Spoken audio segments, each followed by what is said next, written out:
Alright y'all, welcome back to the channel and to some more turkey patterning, and today we've got a really interesting combination that one of you guys suggested that we try out, and I definitely want to see what it can do as well because I think we might see some pretty impressive results here today for a pattern. But for the shells we've got out here today, I brought out some more of the Herter's TSS loads, but these ones are the 12 gauge 2 3/4 inch 1.5 ounce payload of TSS 9s moving about 1200 feet per second. Now we've tested these pretty extensively on the channel and they've always been consistently very nice performers. They are a little bit more on the budget end for a TSS shell, especially compared to all the rest of them on the same exact store shelf at Cabela's or Bass Pro, and these honestly outperform pretty well everything except for maybe the new Winchester Longbeard shells. But these are also made by Winchester, so I guess it makes sense. But we know these are some good performers, so we'll see what they do through today's choke. But as for today's setup, I brought out my Remington 870 special purpose. It's got a 24-inch Carlson's barrel on it, but for the choke, we've got the new Carlson's Turkey Spur in here today. It's a 660 constriction choke, but what I find a little bit interesting about this choke that I just recently noticed, I have a sneaking suspicion that it's the same exact thing as the bone collector choke is from Carlson's. I will step over here and pop up two pictures of these chokes side by side so you guys can see what they look like. They've got the exact same knurling on them, the exact same porting, the exact same little machine work details, and they even have the exact same printed on turkey feet. So I have a sneaking suspicion that they are probably the same choke. I can't remember off the top of my head if they are the same constriction or not, but I don't have one of those bone collector chokes to see for sure. But if one of you guys does, then comment down below and let me know what the inside of it looks like. Is it just a smooth constriction or is there anything special going on inside? Because these Turkey Spur chokes are a straight up smooth 660 constriction, but definitely a pretty interesting observation there, I would say. Either way, we kind of got a little bit of a Cabela special going on here. I don't even think you can get those Turkey Spurs from anywhere else right at the moment. So a Cabela / Bass Pro special. We've tried the Herter shells through the Cabela's Black Max with some good results. So how can this combination actually do? So as for today's test, everything is set up the same as we usually run it. Turkey targets at 40 yards, and I've got the chronograph so we can get our velocity from the shells. So let's take our shot and see what we get from the Herters through this Turkey Spur 660.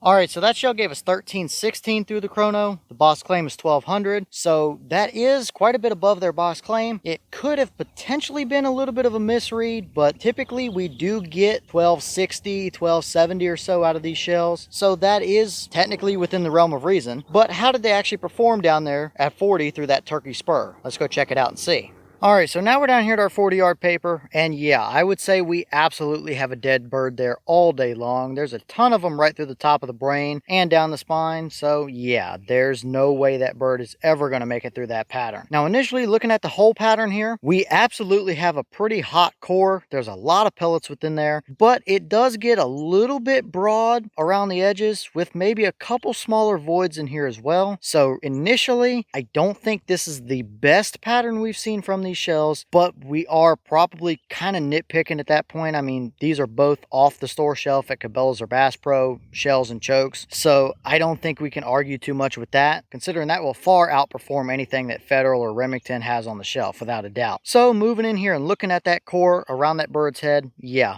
absolutely devastating, no doubt about it. It's not super screaming tight like we've seen a couple times out of these shells, but still very huntable combination all day long. There's a little small void right at the bottom edge of that bird's brain right there, but clearly nothing detrimental. If we move around a little bit farther towards the outside, we pick up one void just above the edge of the turkey target right up here, but still nothing major. And we do have a little bit of leeway to work with. We do have a decent amount of pellets just off the edges of that turkey paper, left, right, up and down there, but we do have a few flyers as well, a few over there on the right, maybe a few down at the bottom and stuff. Nothing major, but it isn't quite as screaming tight as what we have seen from a couple combinations with these shells. But still, I would not hesitate in the slightest to take that out on a turkey hunt. That's going to absolutely crush birds at 40 yards. You're going to have a little bit more breathing room in at closer ranges as well, which a lot of people really like, but that's a pattern that you could push to 45 yards and be perfectly fine, and you could probably push that to 50 yards as well. So for a more budget end TSS option at between $45 and $50 a box, which is still expensive for a shotgun shell, but in the TSS world, that is more towards the budget end of 12 gauge stuff. And for a new Carlson's Turkey Spur 660, which I think is just a rebrand of the Bone Collector that you can only get right now, I believe, off the store shelf at Cabela's or Bass Pro, that's not bad at all. You could go spend about 80 or 90 bucks and get you a very nasty performing combination right there all day long. Now, you don't need TSS, obviously, but if you wanted to go with it, then yeah, that would absolutely do the job. So pretty impressive today. I might have expected a little bit hotter of an overall pattern, considering it's a 660 choke, but still, it would just simply get the job done for you. And here is the wad from that shell, very typical Herter stuff. It looks just like a Winchester Longbeard wad or something like that, but it is a little bit stiffer. But these are made by Winchester. Either way, no major damage or anything. But we do have 2 pellets stuck down in the bottom there, which is not something we typically see from these Herter shells. Now, would that 2 pellets have made any difference in today's pattern? No, not at all. But they are there, so I figured I would mention it. But as for the rest of the wad, looks very much normal, nothing out of the ordinary.